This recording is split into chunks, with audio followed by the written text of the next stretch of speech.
غلام میر صاحب.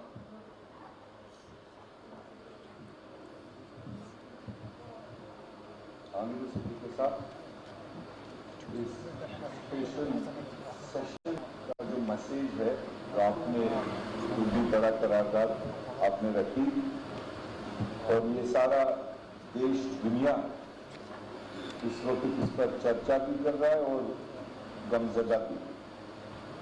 22 اپریل کو پہلگام کے بائیسرن میں جو واقعہ پیش آیا وہ نندنی، اس کو جتنا بھی کنڈم کیا جائے کم ہے. اور اسی طرح کا اظہار جموں کشمیر کے کونے کونے سے لوگوں نے کیا اور یہ شاید جموں کشمیر کی ہسٹری میں تھا کہ کسی کے فتویٰ کے بغیر، کسی کے کال کے بغیر، کسی کے اعلان کے بغیر جو جموں کشمیر کے تمام لوگوں نے، تمام تر ذاتیوں نے، تمام تر خطوں نے جو ریسپانس کیا، یہ اس چیز کی عکاسی ہے کہ اس طرح کے حادثے کسی بھی انسان کو جائز نہیں لگتے. تو اس لیے نیشنل لیول پر امیڈیٹلی اگر بھارت سرکار نے دیش میں ایک واتاورن بہتر بنائے رکھنے کے لیے آل پارٹی بلائی، وہ بھی ایک سراہنی قدم تھا اور بروقت تھا. یہ الگ بات ہے کہ اس میں تمام دیش کی پولیٹیکل پارٹیز نے جا کر کے اپنا پورا وشواس، اپنا پورا سمرتھن دیش میں حالات کو بہتر کرنے کے لیے، ہمارے سٹیزنز کو سرکشا پردان کرنے کے لیے بھارت سرکار کو پوری طرح تعاون دیا. اور یہاں تک بھی تمام نیشنل پارٹیز نے، ریجنل پارٹیز نے وہاں پر کہہ دیا کہ جو بھی اقدامات بھارت سرکار اٹھائے گی اس طرح کے حملوں کو جواب دینے کے لیے، یا آگے جیسے سریندر چودھری جی نے کہا کہ یہ کتنی بار ہم یہ ریزولوشنز پاس کریں، یہ کنڈولنسز پاس کریں اور یہ تھمنے کا نام نہیں لے رہا. اسی آڑ میں کہ جموں کشمیر کے اس خطے میں امن قائم ہو، ملیٹنسی ختم ہو، اس ڈائریکشن میں آلریڈی مرکزی سرکار نے بہت سارے اقدامات اٹھائے، جس میں 5 اگست 2019 کا بھی جو فیصلہ لیا گیا وہ اسی خاطر لیا گیا. دیش کو یہی بتایا گیا تھا کہ جموں کشمیر میں ملیٹنسی ختم کرنے کے لیے ری آرگنائز کرنا ہے، ڈاؤن گریڈ کرنا ہے، 370 ہٹانا ہے. اب اس کے بھی 7 سال گزر گئے. وہ 7 سال کے اندر بھی جس طرح کے واقعے پیش آئے اس کے بعد بھی میرے خیال سے جو قدم اٹھائے گئے وہ اس ڈائریکشن میں ملیٹنسی کو ختم کرنے کے لیے، ملیٹنسی کو جواب دینے کے لیے کم تھے، بلکہ سیاست کے لیے زیادہ تھے. ایسا نہیں ہونا چاہیے. آج بھی اس واقعے کو لے کر تمام دیش 140 کروڑ لوگ ایک مت میں ہیں، پوری طرح سرکار کے سپورٹ میں ہیں اور کوئی راجنیتی اس میں اس وقت کوئی نہیں دیکھ رہا ہے. مگر اب یہ ذمہ داری بھارت سرکار کی ہے کہ وہ کون سے اقدامات اٹھائیں تاکہ اس کے بعد اس طرح کے واقعے نہ ہو.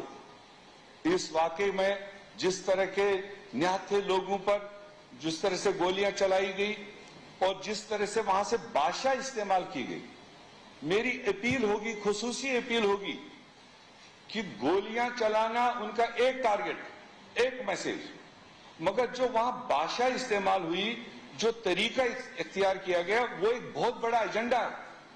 وہ کوئی معمولی ایجنڈا نہیں ہے.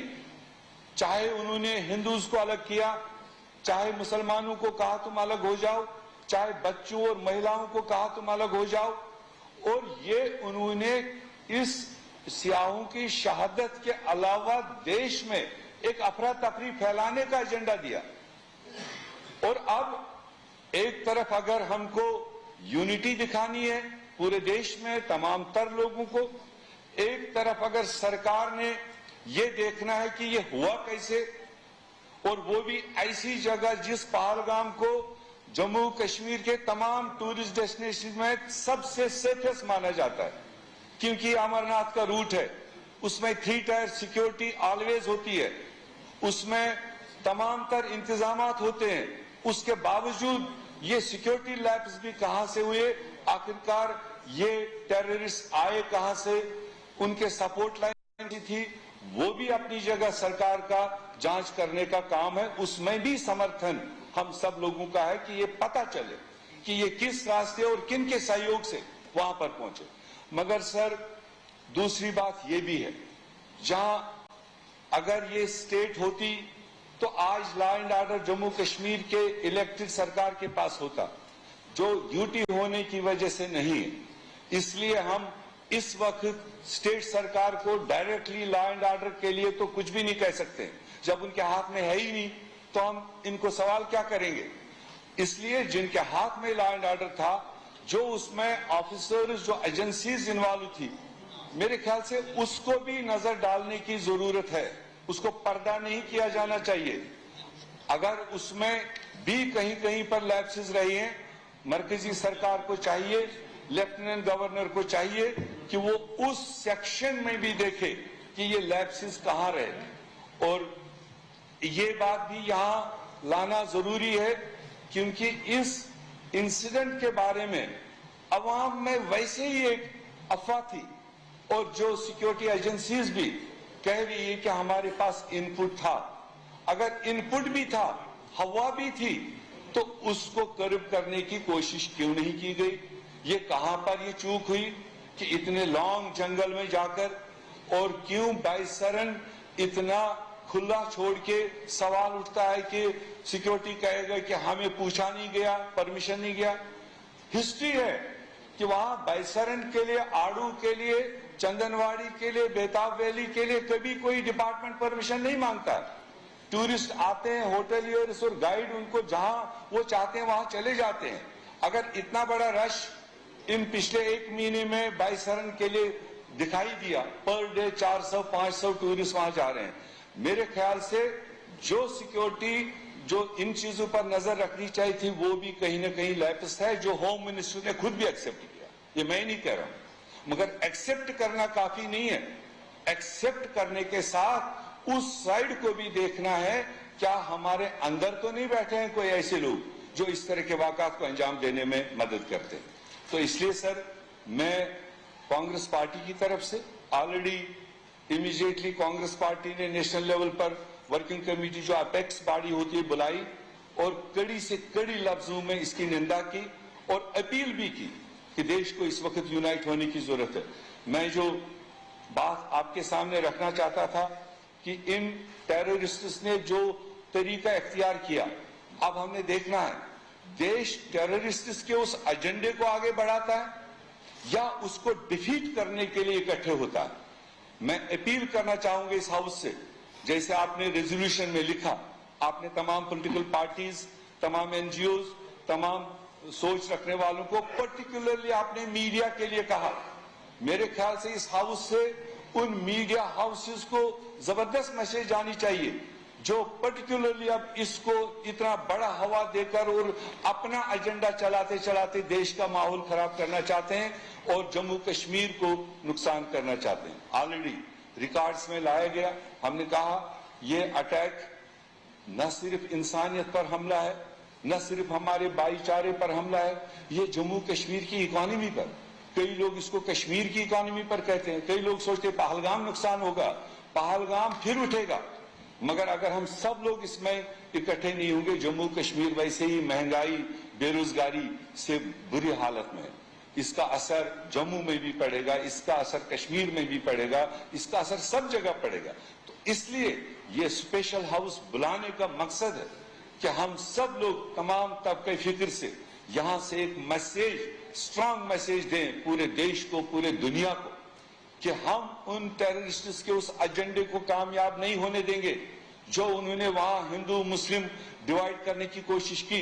और यहां हिंदुस्तान ने ऐसी मिसालें बहुत ओकेजन्स पर दिखाई है जब यूनाइट होने की जरूरत हुई। आज कोई चुनाव नहीं, किसी को चुनाव के लिए इसमें कोई खुराक निकालना हो वो उसको देख ले, मगर मैं इंश्योर करता हूं कांग्रेस पार्टी ने दिल खोल के तय किया कि इस इंसिडेंट पर कोई वोट बैंक बनाने की कोशिश नहीं की जानी चाहिए। कोई भी हमें ऐसा कदम नहीं उठाना चाहिए जिसमें किसी भी दिल में कोई जख्म हो। हम सारे लोग होकर इकट्ठे होकर एक स्ट्रांग मैसेज यहां से जाए कि हम जम्मू कश्मीर आज भी मेहमान नवाज हैं, पहले भी थे, और साथ में जैसे रेजोल्यूशन में आपने कहा ये भी हमारी जिम्मेदारी बनती है, जो जम्मू कश्मीर के बच्चे, जो जम्मू कश्मीर ट्रेडर्स, जो जम्मू कश्मीर के लोग किसी भी पर्पज से हिंदुस्तान के दूसरे भागों में हैं, वहां भी ये सेंट्रल गवर्नमेंट को एक एडवाइजरी करनी चाहिए, स्टेट गवर्नमेंट्स को जाना चाहिए कि हम यहाँ जिम्मेदारी लेते हैं, हम यहाँ पर किसी भी इंसान को अपने लेवल पर नुकसान नहीं होने देंगे, मगर हिंदुस्तान बाकी रियासतों के लोग भी जिम्मेदारी ले कि हम उन जम्मू कश्मीर के बच्चों को, बच्चियों को उसी तरह से यहाँ उसी नजर से देखें जैसे हमारे पहलगाम के घोड़े वालों ने देखा। अगर इंसिडेंट भी हुआ, सिक्योरिटी तक कब पहुंची क्या पहुंची वो मैटर ऑफ इन्वेस्टिगेशन है, मगर इंसिडेंट होने के बाद आधे घंटे तक लाशों को उठाना, जख्मियों को उठाना, उन जख्मी परिवारों को अपने कंधों पर उठाना, उस ट्रैक पर नीचे लाना, अस्पतालों पर पहुंचाना, टैक्सियों में बिठाना, फ्री गाड़ी देना, फ्री खाना देना, उस इंसानियत को भी हमें यहाँ उस जम्मू कश्मीर के लोगों की जो इनहेरिटेड जो मेहमान नवाजी है, चाहे वो गरीब से गरीब लोग हैं, उनको भी यहाँ से हमको शाबाशी देनी चाहिए क्योंकि इसी को जम्मू कश्मीर कहते हैं। आज भी मैं कल था पहलगाम में, हापतनाड़, ताजियत और पहलगाम तक, मैंने आज भी देखे वहां पर बहादुर टूरिस्ट महाराष्ट्र से, आपके तमिलनाडु से, दूसरी जगहों से, जिनका लगातार टूर था, वहां पर सहमे हुए जरूर थे, मगर उन्होंने मर्दानगी का सबूत दिया। उन्होंने कहा हमारा 5 दिन का प्रोग्राम है, हम रहेंगे, और उनको मतलब लोकल लोग निशावर हो रहे थे हर तरीके से, हर घरों में बिठा कर, होटल में नहीं रहना, हमारे घरों में रहो। ये हमारी सभ्यता है, ये हमारा तहजीब है, और इसको जख्म न पहुंचे किसी भी इंसिडेंट से, हमें इस बात का यहाँ इरादा करना है। एंड में मैं फिर यही कहूंगा, हमें उन टेररिस्ट्स के दिए हुए एजेंडे को नहीं बूस्ट करना है, हमने उसको हराना है। आज भाजपा हो, नेशनल कॉन्फ्रेंस हो, पीडीपी हो, कोई भी हो रियासत में, तारिक आमी साहब हो, हमें सबको मिलकर एक ही आवाज में यहां से भाईचारे की जवाब देनी है, और वही एक मैसेज पूरे दुनिया में जाएगी, पूरे हिंदुस्तान में जाएगी। बाकी मीडिया वाले बाहर बहुत सवाल उठा रहे हैं, अभी तो मेरे से पूछ रहे थे, मीर साहब आप जंग चाहते हो या नहीं चाहते हो? ये कौन से सवाल है? कौन सा गुलाम अहमद मीर के कहने पर नरेंद्र मोदी जंग करेगा नहीं करेगा? मेरे ख्याल से उसमें हमको भी एहतियात करना चाहिए। हमने एक ही वर्ड में कहा, उन्होंने 5 इकदाम उठाए, हमने अप्रिशिएट किया, हमने कहा ओके गो अहेड। इस तरह के इकदाम पहले भी उठाए गए, पुलवामा के बाद कहा गया, पठानकोट के बाद कहा गया, बालाकोट के बाद कहा गया, उड़ी के बाद कहा गया, और कितने सारे इंसिडेंट के बाद कहा गया, मगर उसको इम्प्लीमेंट करना जरूरी है। अनाउंस करना तो कर ही लेती है सरकार, इम्प्लीमेंट हो और वातावरण अच्छा हो, ये हम चाहते हैं। बाकी भारत सरकार, पूरा देश का ताकत सपोर्ट इस वक्त उनके साथ है, देश के साथ है। जो भी वो इकदाम उठाएंगे इस मिलिटेंसी को खात्मा करने के लिए, वो चाहे इधर उठाना हो, उधर उठाना हो, वो उनकी डिस्क्रिप्शन, और हम देखेंगे वो कितना स्ट्रांग स्टेप उठाएंगे, जिससे इस पहलगाम बैसरन के बाद हम नहीं सुनना चाहते हैं, हम नहीं वो आंसू देखना चाहते हैं फिर एक बार जो जम्मू कश्मीर के नाम से यहाँ हो या जम्मू कश्मीर के बाहर हो और सियासी रोटियां पकाई जाएं। इस चीज का हमको एहतियात करना है, यही मेरी गुजारिश है। आपका बहुत बहुत शुक्रिया, आपने मौका दिया।